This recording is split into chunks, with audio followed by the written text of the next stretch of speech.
आज संपूर्ण दिवसभर संपूर्ण राज्यातल्या जनतेमध्ये चर्चेत असलेला विषय जो आहे तो आहे काळ्या पैशांचा।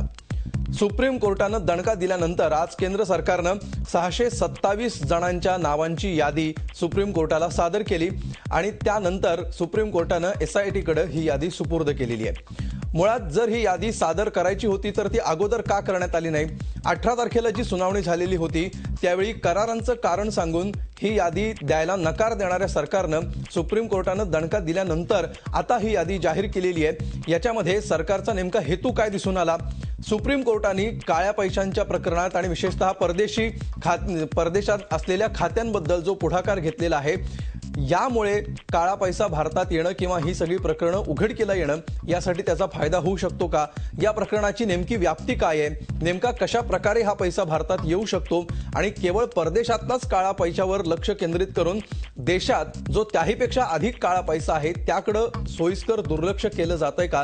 यासारख्या अनेक विषयांचा आज आपण वेध घेणार आहोत घडा भरला या खास कार्यक्रमात।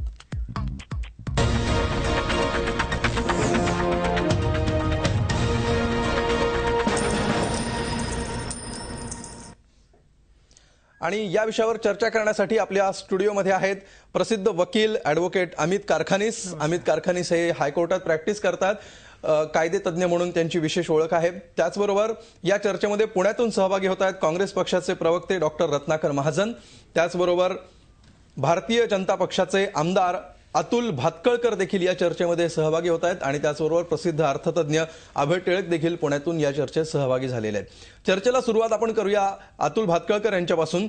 अतुलजी, 18 तारखेला जी सुनावणी झालेली होती त्यावेळी करारांचं कारण देत अशा प्रकारची यादी आपण सादर करू शकत नाही अशी भूमिका सरकारने घेतलेली होती आणि त्यानंतर सुप्रीम कोर्टाने काल दणका दिल्यानंतर याविषयीचा जाब विचारल्यानंतर आज मात्र ही यादी जाहीर करण्यात आली।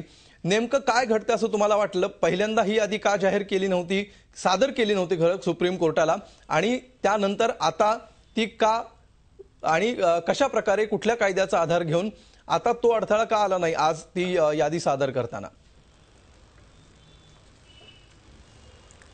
नाही, मुळात तुम्ही जे काही प्रास्ताविक केलंय ते प्रास्ताविक पूर्णतः वस्तुस्थितीला सोडून अशा प्रकारचं आहे।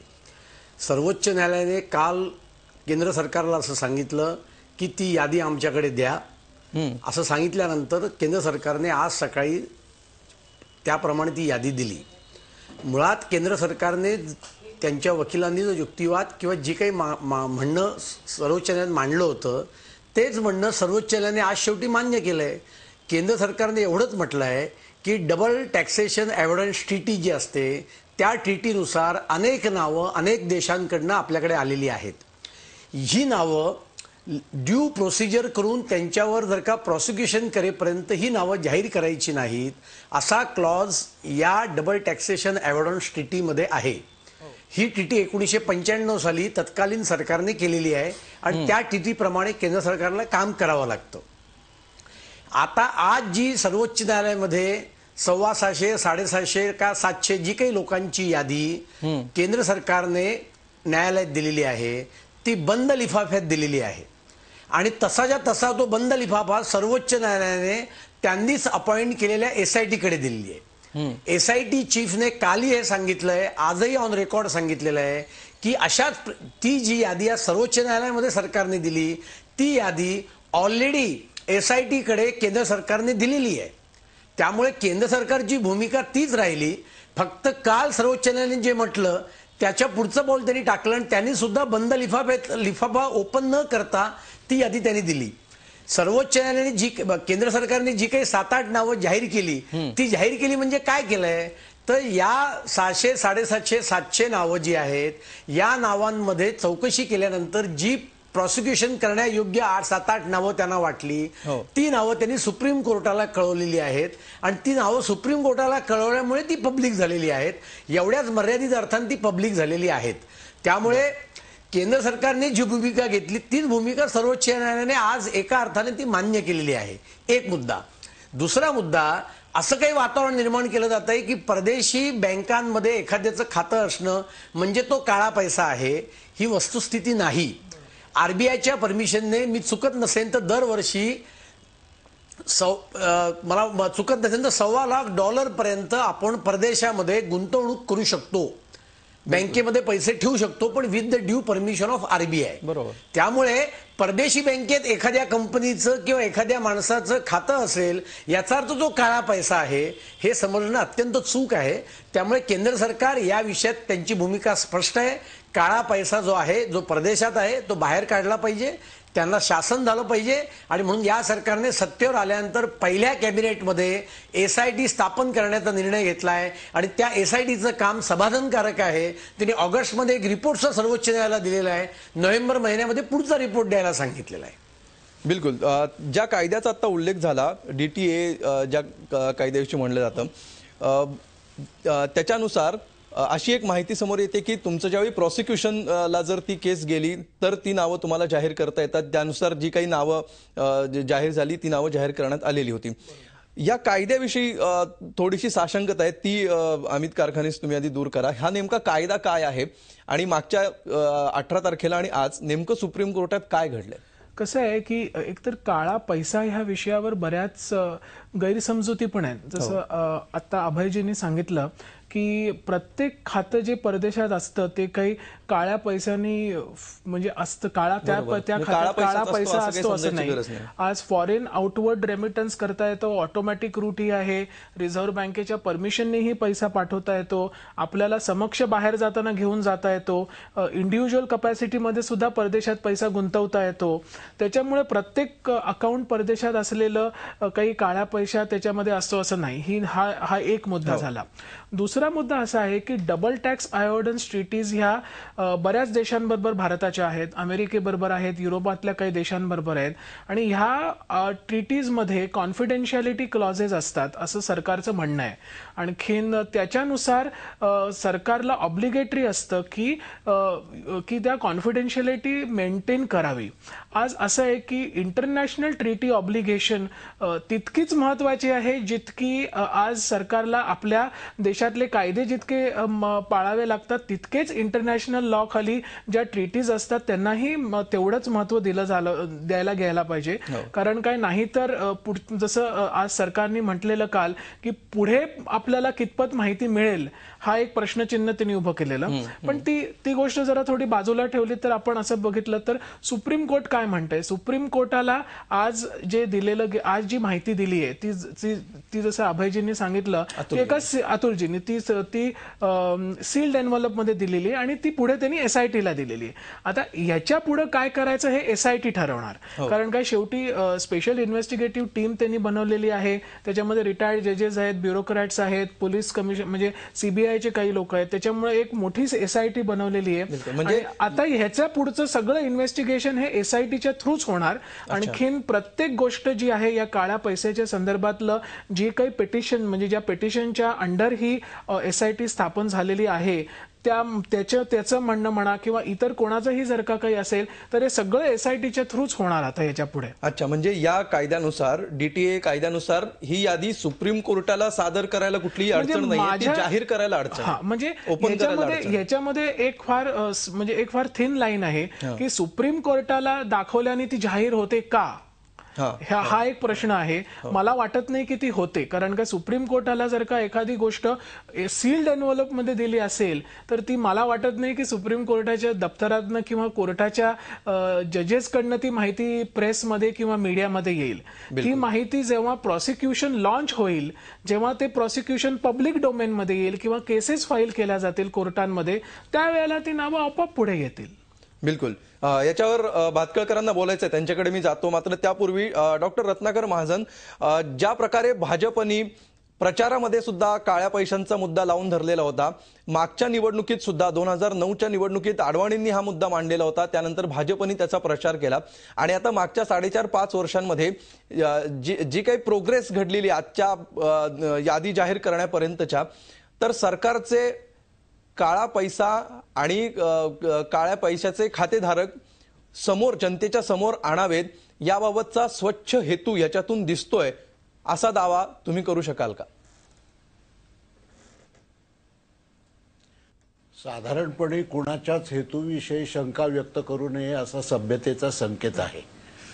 त्यामुळं अगदी हेतूविषयी शंका मी काही व्यक्त करणार नाही, पण त्यातला विरोधाभास मात्र आपण लक्षात घेतला पाहिजे. तो असा की जवळजवळ 9 महिने देशभर सगळीकडे जे राजकीय प्रचाराचं रान उठवण्यात आलं होतं त्यामध्ये महत्त्वाचा मुद्दा असा होता की परदेशातला भारतीयांचा काळा पैसा हा पहिल्या 100 दिवसात आम्ही परत आणू. हा वायदा केल्यानंतर जे सरकार सत्तेवर आलं त्याला आपल्याकडं असलेली नावं सुप्रीम कोर्टाच्या दणक्यानंतर कोर्टात द्यायला सुद्धा 5 महिने लागले. या विरोधाभासाचं स्पष्टीकरण भारतीय जनता पक्षाचे अध्वर्यू, त्यांचे समर्थक विचारवंत आणि त्यांचे विद्वान कार्यकर्ते या सर्वांची देताना कशी पळता भुई थोडी झालेली आहे हे आज आपण सगळीकडे बघतो आहोत. मुळामध्ये पैशाला रंग नसतो, तो काळाही नसतो आणि पांढराही नसतो. काळा पैसा याचा अर्थ आपल्या अधिकृत अर्थव्यवस्थेच्या बाहेर असलेला आणि कुठल्याही चोपडीत, हिशेबाच्या वहीत किंवा बँक खात्यात न दाखवलेला पैसा जो अधिकृत अर्थव्यवस्थेला समांतर अर्थव्यवस्था म्हणून धोक्यात आणू शकतो तो म्हणजे काळा पैसा. 74-75 साली दिल्लीच्या Indian institute of public finance या संस्थेच्या वतीनं राजा चल्लय्या यांनी एक असाच अभ्यास केलेला होता आणि त्यावेळेला त्यांनी याला समांतर अर्थव्यवस्था असं नाव दिलं होतं. आणि त्या समांतर अर्थव्यवस्थेमध्ये त्या काळी किती पैसा आहे याचं एक एस्टिमेशन त्यांनी केलं होतं. तेव्हापासून या विषयाची चर्चा चालू आहे. पण खरी मेख इथं आहे की परदेशी बँकात गेलेल्या अनधिकृत पैशाची चर्चा रोज करणारे लोक देशांतर्गत अनधिकृत पैशांची चर्चा मात्र करणं सोयीस्करपणे टाळत आहेत. याचा अर्थ काय हे अजून कुणाला समजलेलं नाही. ते समजलं तर बरं होईल. बिलकुल, ही चर्चा आपण अशी सुरू ठेवूया. महाजनांच्या मुद्द्यावर भातखळकरांना निश्चित बोलायचं असेल. ह्याची व्याप्ती नेमकी काय आहे, ही प्रक्रिया नेमकी कशी असू शकेल याविषयी आपण अभय टिळकांना विचारणार आहोत. एक ब्रेक घेऊया आणि ब्रेक नंतर ही चर्चा सुरू ठेवूया.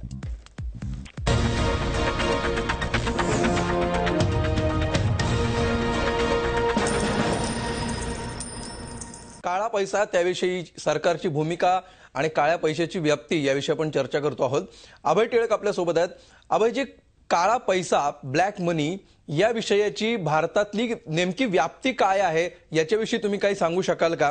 आणि भारतीय अर्थव्यवस्थेचा विचार केला तर परदेशी बँकांमध्ये असणारा काळा पैसा, भारताविषयी आपण देशांतर्गत विषयी नंतर बोलूया, परदेशी बँकांमध्ये असणारा काळा पैसा हा किती मोठा फॅक्टर आहे, किती मोठा विषय आहे? अमोल, आपण एक गोष्ट आधी पहिली स्पष्ट करूया. जसं महाजन मगाशी म्हणले हो किंवा भातखळकर जसं म्हणले, काळ्या पैशाची आम्ही अर्थशास्त्रामध्ये व्याख्या अशी करतो की ज्या पैशावरती कोणत्या ना कोणत्या स्वरूपाचा कर भरणं हे अपेक्षित आहे, पण जो कर वाचवण्यासाठी जो पैसा हा कुठल्याही बुक्स ऑफ अकाउंटमध्ये कधी मांडला गेलेला नाहीये, हो असा कर चुकवलेला पैसा म्हणजे काळा पैसा. आता भारताच्या बाबतीमध्ये मला नेहमी प्रश्न असा पडतो की आमच्या भारतीय अर्थव्यवस्थेचं वैशिष्ट्य असं आहे की ज्याला आम्ही असंघटित क्षेत्र म्हणतो ते असंघटित क्षेत्र जवळपास 85% आहे. म्हणजे अगदी छोटे मोठे उद्योगधंदे करून उपजीविका करणारे लोक जे आहेत अशांचा सहभाग एकूण 85% आमच्या अर्थव्यवहारामध्ये आहे. म्हणजे उरले ज्याला आम्ही संघटित क्षेत्र म्हणतो की जे करपात्र उत्पन्नाच्या मर्यादेमध्ये बसतात, तुमच्या माझ्यासारखे लोक, हे आमच्याकडे एकूण 15% आहेत. आता हे जर मी लक्षात घेतलं तर काळ्या पैशाचा हा नेमका आकारमान किती असेल याची आपली जी भीती आहे ती जर आपण तपासून बघावी अशी मी विनंती ह्या माध्यमातून आपण करूया. मी एक फक्त आकडेवारी बरीचशी सांगतो. वर्ल्ड बँकेने 2010 सालच्या एक आकडेवारी प्रसिद्ध केलेली आहे 2 वर्षापूर्वी. आणि ही आकडेवारी, एक गोष्ट आपण लक्षात घेऊया, 2012 साली याच्या आधीच्या डॉक्टर मनमोहन सिंग सरकारने काळ्या पैशा संदर्भात जी श्वेतपत्रिका लोकसभेमध्ये मांडलेली होती तो अत्यंत महत्वाचा दस्तऐवज आहे. दुर्दैवाने आज त्याचं कोणी दखलही घेत नाहीये. त्या श्वेतपत्रिकेमध्ये ही आकडेवारी अत्यंत स्पष्ट दिलेली आहे की वर्ल्ड बँकेने जगभरातल्या 160 विकसनशील देशांचा अभ्यास केला आणि या विकसनशील देशांमध्ये ज्याला आम्ही समांतर अर्थव्यवस्था म्हणतो, या समांतर अर्थव्यवस्थेचं अधिकृत अर्थव्यवस्थेशी असणारं प्रमाण आहे तरी किती, असा एक अभ्यास केला. ही आकडेवारी त्या श्वेतपत्रिकेमध्ये नोंदवलेली आहे. या आकडेवारीप्रमाणे अगदी 2010 साली सुद्धा 160 विकसनशील देशांमध्ये समांतर अर्थव्यवस्थेचं त्या 160 देशांच्या ठोकळ GDPशी असणारं प्रमाण हे 34% होतं. भारताच्या बाबतीमध्ये ते प्रमाण हे जेमतेम 21% आहे. म्हणजे 160 देशांच्या जागतिक सरासरीच्या पेक्षा सुद्धा भारतामधल्या समांतर अर्थव्यवस्थेचं प्रमाण हे खूप कमी आहे. म्हणजे आज मी जर असं म्हटलं की ही काळा पैसा खरोखर बेहिशेबी पैसा आहे किती, तर तो एकूण GDPच्या आमच्या 1/5 आहे, असं आपण आता अगदी सेफली म्हणू शकतो. बिलकुल. हा एक मुद्दा. आणि शेवटचा दुसरा, थोडक्यात तुमच्या दुसऱ्या पैलूचं उत्तर देतो की स्विस बँकांच्या मध्ये एकूण जो पैसा आहे याच्या संदर्भामध्ये कोणाचीही आकडेवारी ही विश्वासार्ह नाही आहे. ज्याला आम्ही स्विस नॅशनल बँक म्हणतो, त्या स्विस नॅशनल बँकेने 2009ची आकडेवारी आम्हाला जी दिलेली होती की स्विस नॅशनल बँकेमध्ये भारतीय लोकांचा जो पैसा आहे, पुन्हा हा सगळा पैसा काळा पैसा आहे असं म्हणणं हे धोक्याचं आहे. भारतीय लोकांच्या नावाच्या म्हणजे खात्यांवरती जो पैसा होता तो 9,295 कोटी इतका होता. अलीकडच्या काळामध्ये काही आकडेवारीप्रमाणे हा 14,000 कोटीच्या आसपास फार तर असेल. त्यामुळे फार मोठ्या प्रमाणावरती परदेशांमध्ये पैसा आहे आणि तो भारतामध्ये आणला की इथल्या भारतीय अर्थव्यवस्थेच्या सगळ्या दुखड्यांवरती पार इलाज निघेल. ह्या पद्धतीने जी आपण चर्चा करतो तिची पायाशुद्धता जरा आपण तपासून बघावी अशी मी विनंती करेन. बिलकुल. अतुल भातखळकर, तुम्हाला मागच्या सेगमेंटमध्ये जे 2 मुद्दे मांडले, विशेषतः महाजन जे बोलले त्याचा प्रतिवाद करायचा होता, काय म्हणायचं तुम्हाला? नाही, महाजनांनी याच्यावर टीका करणं हे अत्यंत स्वाभाविक आहे, पण त्याच्याकडे किती सिरियसली बघायचा हा मुद्दा आहे. कारण त्यांच्या पक्षाला ना राज्यात ना केंद्रात जनता सिरियसली घेतीये. ज्यांनी 10 वर्षामध्ये सर्वोच्च न्यायालयाने 10 वेळा दणके देऊन सुद्धा काळ्या पैशाचा बाहेर आणण्याच्या बाबतीत कुठल्याही प्रकारची पावलं उचलली नाहीत आणि आमच्या सरकारने सत्तेवर आल्यानंतर पहिल्याच कॅबिनेटमध्ये या संदर्भात सर्वोच्च न्यायालयाच्या आदेशाप्रमाणे SIT स्थापन केली. त्यामुळे यात काँग्रेस सरकारची आणि भारतीय जनता पार्टीच्या सरकारची तुलना करणं हे अत्यंत चूक आहे. काँग्रेसला कितीही बोटं मोडू देत, पण लोकांना खरं काय ते कळून चुकलेलं आहे. मुद्दा असा आहे, सर्वोच्च न्यायालयाने काल असं म्हटलं की ती यादी जाहीर करा. तर मला एक नागरिक म्हणून असा प्रश्न पडलाय की आज ती बंद लिफाफ्यामध्ये सर्वोच्च न्यायालयात दिल्यानंतर सर्वोच्च न्यायालयाने ती जाहीर का नाही केली? तरी तो बंद लिफाफा तसाच्या तसा SIT कडे का दिला? आणि SIT चीफने आज जाहीर सांगितलेलं आहे की ही यादी तर आमच्याकडे आहेच. केंद्र सरकारने ही यादी SIT स्थापन केल्यानंतर त्यांच्याकडे दिलेली आहे. त्यांनी जी काही एन्क्वायरी आतापर्यंत केली त्यातून 8 किंवा 9 नावं ही प्रॉसिक्युशनची नावं आहेत आणि त्यामुळे ती सर्वोच्च न्यायालयाच्या पिटिशनमध्ये त्यांनी ती जाहीर केलेली आहेत. त्याच्यामुळे भारतीय जनता पार्टीचं सरकार काळा पैसा काढण्याच्या बाबतीत कधी दडवतंय आणि माहिती दडवतंय असं म्हणणं हे पूर्णतः सरकारवर अन्यायकारक आहे. भारतीय जनता पार्टीच्या सरकारने पहिल्या दिवसापासून या संदर्भात पावलं उचललेली आहेत. अर्थात 6 महिन्यामध्ये 5.5 महिन्यामध्ये या संदर्भातली सगळी माहिती मिळेल हे म्हणणं अत्यंत हास्यास्पद आहे. SITचे जे प्रमुख आहेत शहा, जे सुप्रीम कोर्टाचे माजी जज आहेत, त्यांनी आज मुलाखतीत सांगितलं it's very time consuming process. He process अत्यंत टाइम कन्झ्युमिंग आहे, याला बराच काळ लागणार आहे आणि आता त्या आधीची नावं घेत आहेत. भाजपने याच्यामध्ये आघाडी घेतलेली आहे आणि पहिल्या 4-5 महिन्यामध्ये लक्षणीय प्रगती दिसते असं तुमचं म्हणणं आहे. डॉक्टर महाजन, असं आहे की अभय टिळक यांनी अगदी स्वच्छ शब्दामध्ये UPA सरकारनी जी लोकसभेमध्ये श्वेतपत्रिका जाहीर केली त्यातली माहिती आपल्याला दिली, पण ती माहिती कानाड करून पुन्हा निवडणुकीच्या यशाची ग्वाही द्यायची आणि त्याच्यात आपल्या प्रतिपक्षावरची मळमळ व्यक्त करायची, याला सत्तेची गुर्मी याशिवाय दुसरं काही म्हणत नाही. तेव्हा देशहिताच्या दृष्टीनं, अरे जरा ऐका हो, जरा मध्ये बोलू नका, ऐका थोडं. ह्याला सत्तेची गुर्मी असं म्हणतात. नाही तर देशहिताच्या दृष्टीनं, अर्थव्यवस्थेच्या दृष्टीनं महत्त्वाच्या अशा एका शास्त्रशुद्ध विषयावर बोलताना निवडणुकीतल्या यशाची द्वाही फिरवण्याचं काही कारण नाही, ते सगळ्यांना माहिती आहे. त्यात आता काही संशोधन करण्याजोगं काही राहिलं नाही. जे झालं ते झालंच आहे. मुद्दा असा आहे की 9 महिने सबंध देशभर उद्या मला निवडून द्या, मी परवा काळा पैसा घेऊन येतो, हे जे लोक बोलत होते ते आज अशा रीतीनं टाइम कन्झ्युमिंग जॉब आहे वगैरे असे निमित्त का सांगू लागले, हा खरा मुद्दा आहे. सत्तेची गुर्मी पावलोपावली व्यक्त होऊन अशा प्रश्नांना उत्तरं मिळत नसतात. बिलकुल. पुन्हा एका ब्रेकची वेळ झालेली आहे. ही चर्चा आपण अशी सुरू ठेवणार आहोत. DTA हा जो कायदा आहे त्याच्यामध्ये अशी एक तरतूद आहे की जर ज्यांच्या नावांची यादी सरकारकडे आहे त्या सगळ्याचं प्रॉसिक्युशन जर तुम्ही सुरू केलं, चौकशी सुरू केली, तर ती यादी जाहीर करता येऊ शकते. याच्याविषयी अधिक खुलासा आपण अमित कारखानीस यांच्याकडून करून घेणार आहोत. मग असं असेल तर प्रॉसिक्युशन सुरू का करण्यात आलं नाही आणि त्यामुळे यादी जाहीर करणं शक्य होतं ते का करण्यात आलं नाही, याविषयी सुद्धा आपण बोलूया एका ब्रेक नंतर.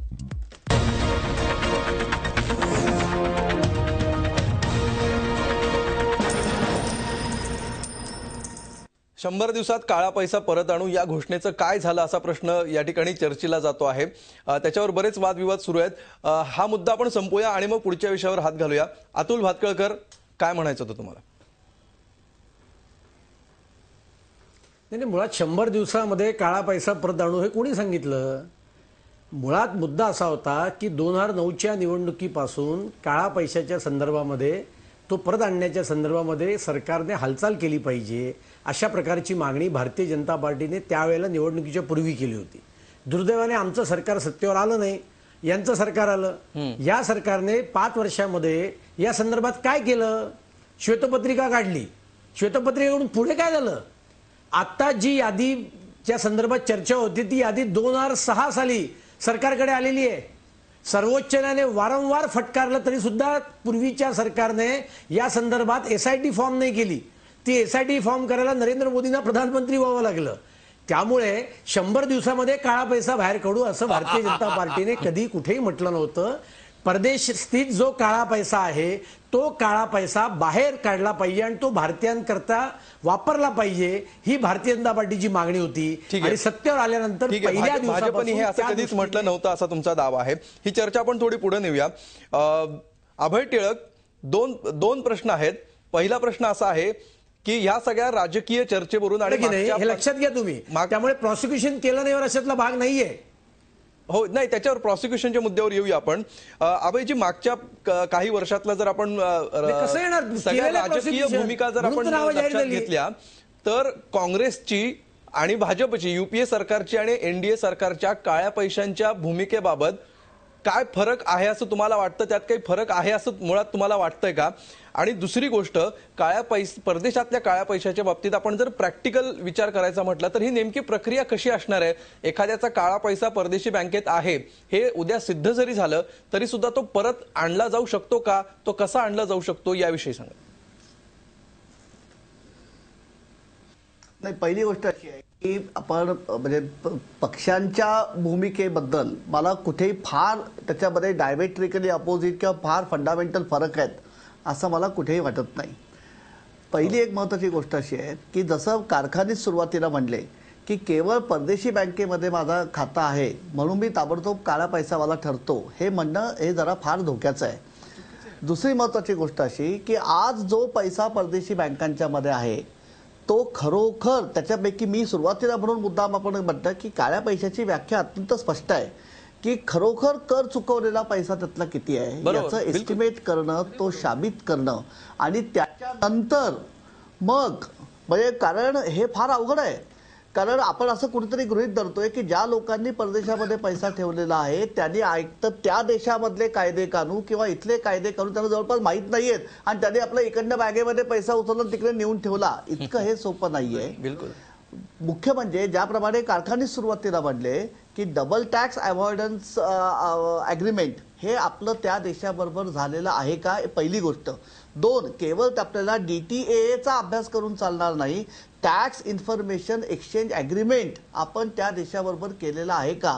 कोणत्या कलमाखाली आपल्याला ती माहिती त्या देशाकडनं किंवा त्या बँकेकडनं मिळू शकते, त्याच्यापैकी ती पुन्हा मिळालेली माहिती सरकारने कुठल्या ऑथॉरिटीला ती डिस्क्लोज करायची ह्याच्या संदर्भातले सुद्धा क्लॉजेस हे DTA मध्ये आणि टॅक्स इन्फॉर्मेशन एक्सचेंज अग्रीमेंटमध्ये अत्यंत स्पष्टपणे नमूद केलेले आहेत. हे पुन्हा प्रत्येक देशाबरोबरचे आपले वेगवेगळे आहेत, प्रत्येक व्यवहारासंदर्भातले वेगवेगळे आहेत. त्यामुळे हे सगळं किचकट जंजाळ शोधून मग असा खरोखर बेहिशेबी किती पैसा आहे आणि मग तो हस्तांतरित करण्यासंदर्भामध्ये पुन्हा त्या देशामधल्या बँकांनी आणि त्या देशांच्या सरकारांनी तिथल्या कायदे व्यवस्थेने त्या गुंतवणूकदाराला कोणत्या प्रकारचं संरक्षणाची हमी दिलेली आहे, हा सगळा विचार केल्यानंतर आपल्याला तो परत आणण्यासंदर्भातल्या काहीतरी दिशा स्पष्ट होतील. त्यामुळे आता आपण कोणत्याही प्रकारची, मी असं एक फक्त शेवटचा वाक्य मुद्दा मांडतो,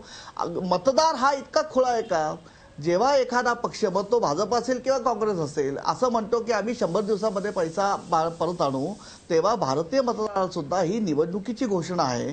प्रत्यक्षामध्ये अशा प्रकारचा पैसा वसूल करणं हे कायद्याच्या चौकटीमध्ये अत्यंत किचकट बाब आहे, ती वेळखाऊ आहे, हे आपण लक्षात घ्यावं. इथे हा फक्त दिवसाचा हिशोब म्हणण्याचा प्रश्न नाहीये. बिलकुल. अमित कारखानीस, जर अशा प्रकारे आपण गृहीत धरलं की जो सर्वसामान्यांना पडणारा प्रश्न आहे, एखाद्या खातेदाराची चौकशी सुरू केली, तो दोषी आहे असं आढळलं, त्याच्या खात्यामध्ये कोट्यवधी रुपये आहेत असं जरी सिद्ध झालं आणि जे काळा पैसा आहे ज्याच्यावर कुठलाही टॅक्स भरण्यात आलेला नव्हता हे सिद्ध झालं, तरी सुद्धा तो काळा पैसा तितक्या सहजासहजी पुन्हा अर्थव्यवस्थेमध्ये आणणं शक्य आहे का? काय काय प्रकारच्या अडचणी या मार्गात येऊ शकतात? हा फार महत्वाचा प्रश्न विचारलात. म्हणजे जसं आता म्हटले की ह्या गोष्टीची चर्चा करणं फक्त सोपं आहे.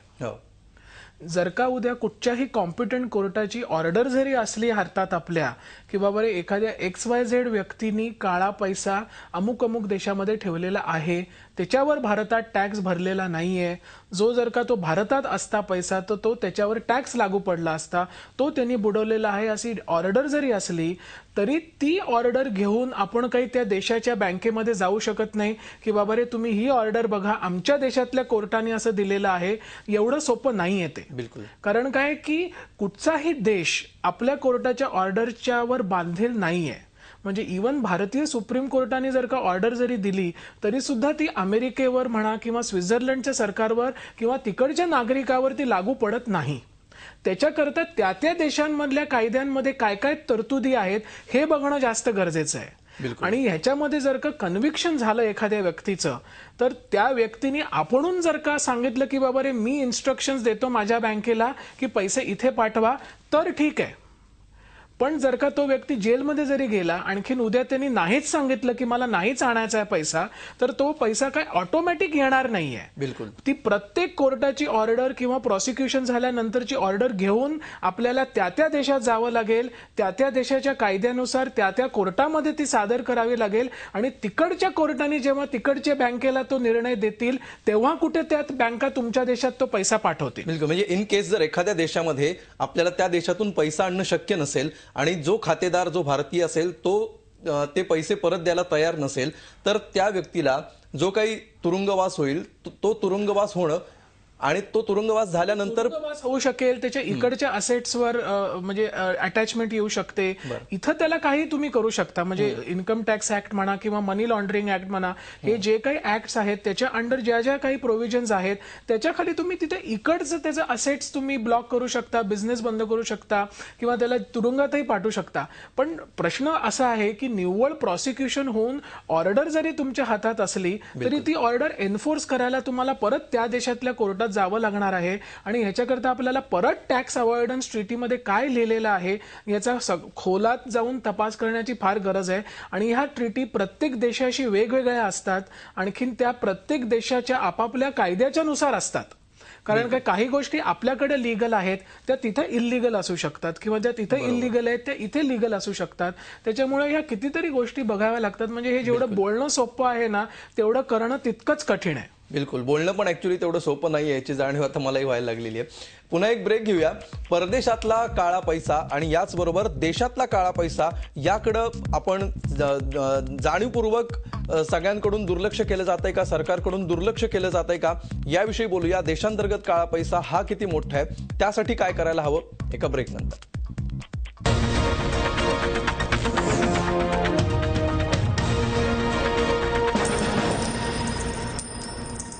काळ्या पैशाविषयी आपण चर्चा करतो आहोत.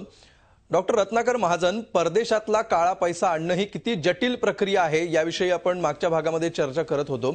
मात्र परदेशातल्या काळ्या पैशाबरोबरच जो देशामध्ये काळा पैसा आहे, जो ज्याचा टॅक्स भरलेला नाहीये किंवा जो सिस्टीममध्ये नसलेला, समांतर अर्थव्यवस्थेमध्ये असलेला पैसा आहे, तो परत आणणं हे सरकारला त्या तुलनेमध्ये, परदेशातल्या पैसा आणण्याच्या तुलनेमध्ये हे अत्यंत सोपं आहे.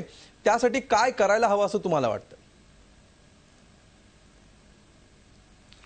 खरं तर असं आहे की काळा पैसा, मग तो देशातला असो किंवा देशाबाहेरचा असो, काळा पैसा म्हणजे कुठल्याही प्रकारे हिशोबात नसलेला पैसा. हो, हिशोबात नसलेला पैसा तो असल्यामुळं तो नक्की किती आहे हे समजणं अधिक अवघड आहे, कारण तो मुळात हिशोबातच नाहीये.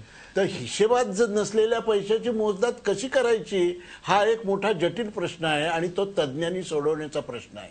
मी मगाशी म्हटलं त्याप्रमाणे याच्या आधी 3 वेळा असे प्रयत्न झाले. पहिला प्रयत्न 74-75 झाला, नंतर 85 साली राजा चल्लई यांनी केला. त्यावेळेला त्यांनी समांतर अर्थव्यवस्थेमध्ये 35,000 कोटी रुपये आहेत असं सांगितलं होतं.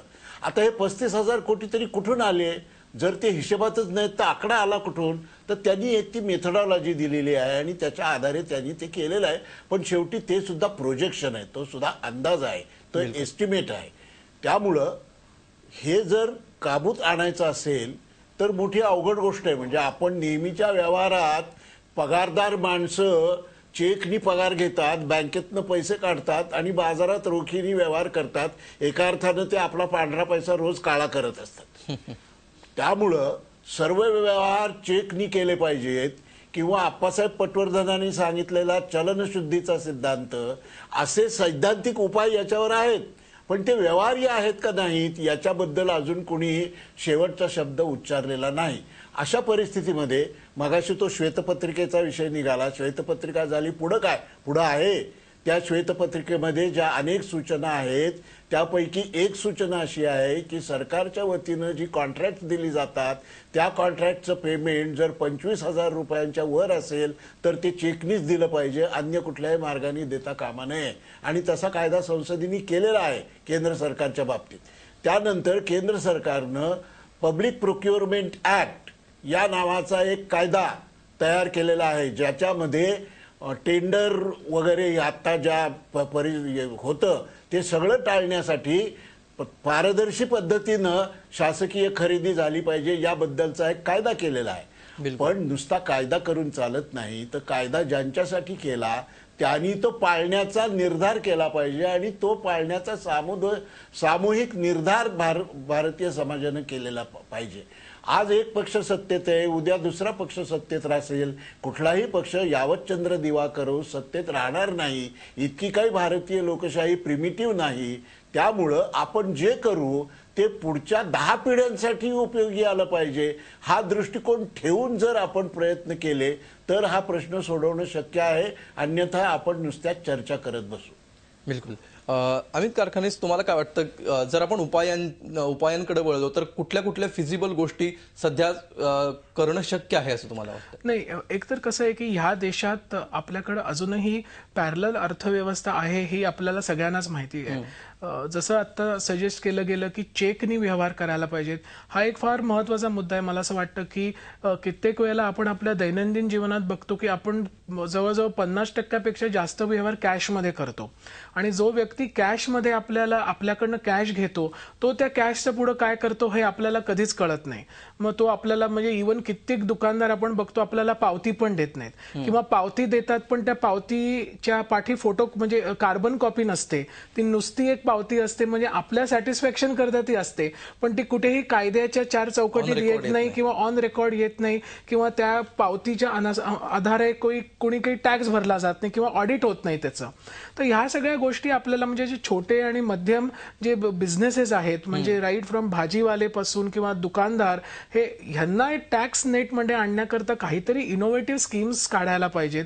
याच्यावर एक तज्ज्ञांनीच उपाय काढायला पाहिजे. मी काही टॅक्स एक्सपर्ट नाही, पण मला एवढं मात्र कळतं की आज कितीतरी व्यवहार हे जे कॅशमध्ये होतात हे अनअकाउंटेड आहेत आणि त्यांची अकाउंटेबिलिटी आणायची असेल तर ह्यांना टॅक्स नेटमध्ये आणणं गरजेचं आहे आणि त्याच्याकरता इन्कम टॅक्स डिपार्टमेंट आणि फायनान्स मिनिस्ट्री यांनी काहीतरी करणं हे गरजेचं आहे. बिलकुल.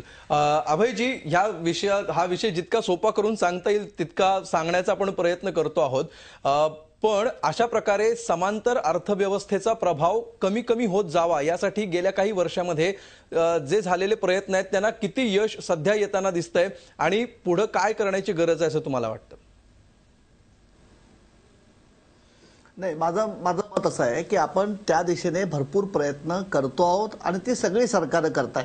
मी मगाशी जी आकडेवारी सांगितली की समांतर अर्थव्यवस्थेचं देशाच्या GDPशी असणारं प्रमाण हे वर्ल्ड बँकेच्या आकडेवारीप्रमाणे 2006 साली भारताच्या बाबतीत 24% होतं, ते 2010 साली 20% खाली आलंय. याचा अर्थ आपण जी काही उपाययोजना करतोय त्याचे कुठे ना कुठे फायदे होत आहेत. मी फक्त 2च मुद्दे मांडून थांबतो. पहिला मुद्दा असा आहे की आपल्याकडे एक अतिशय मोठा एक वैगुण्य असा आहे की आमच्याकडे शेतीतलं उत्पन्न हे करमुक्त आहे. म्हणजे ॲग्रिकल्चरल इन्कम टॅक्स आम्ही बसवलेला नाहीये. त्यामुळे बिगर शेती उद्योग व्यवसायामधनं मिळालेला जो पैसा आहे तो शेतीच्या उत्पन्नामध्ये दाखवण्याची आपल्याकडे भरपूर मोठी सोय ही आम्ही कायद्यामध्ये करून ठेवलेली आहे. शेतीवरचं उत्पन्नावरती आकार बसवणं ही राज्यांच्या अखत्यारीमधली बाब असल्यामुळे केंद्र सरकार त्याच्यामध्ये काहीही करू शकत नाही. त्यामुळे जर आपल्याला खरोखर एक धाडसाचं पाऊल उचलायचं असेल तर या दिशेने काहीतरी करायला लागेल. आणि थोडक्यात दुसरा एक मुद्दा जो आहे तो मुद्दा असा आहे की आपल्याकडे जो काळा पैसा आपण म्हणतो तयार होतोय किंवा बेहिशोबी तयार होतोय, हा खूप मोठा जमिनीच्या व्यवहारांमुळे तयार होतोय. पण इथे सुद्धा आपल्याला जमिनीच्या व्यवहारांसंदर्भात कमाल जमीन धारणा कायदा, भाडे नियंत्रण कायदा, आम्ही ज्या प्रकारच्या शहरांच्या विकास योजना करतो त्याच्या संदर्भातले कायदे, शहर नियोजनाशी संदर्भातले कायदे, मालमत्ता कराच्या आकारणी संदर्भातले कायदे, याच्यामध्ये सुधारणा आपण जोपर्यंत करत नाही तोपर्यंत जमिनीच्या व्यवहारांमधला काळा पैसा हा शोधून काढणं हे फार अवघड होणार आहे. आणि शेवटचा मुद्दा हाही पुन्हा विषय जो आहे हा राज्यांच्या अखत्यारीतला आहे.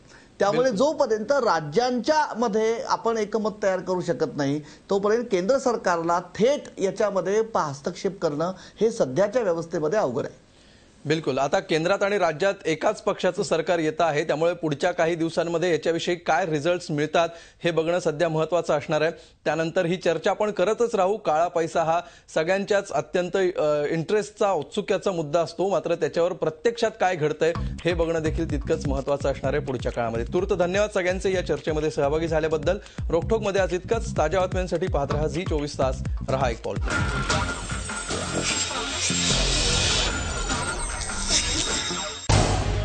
झी 24 तास रहा एक पाऊल पुढे.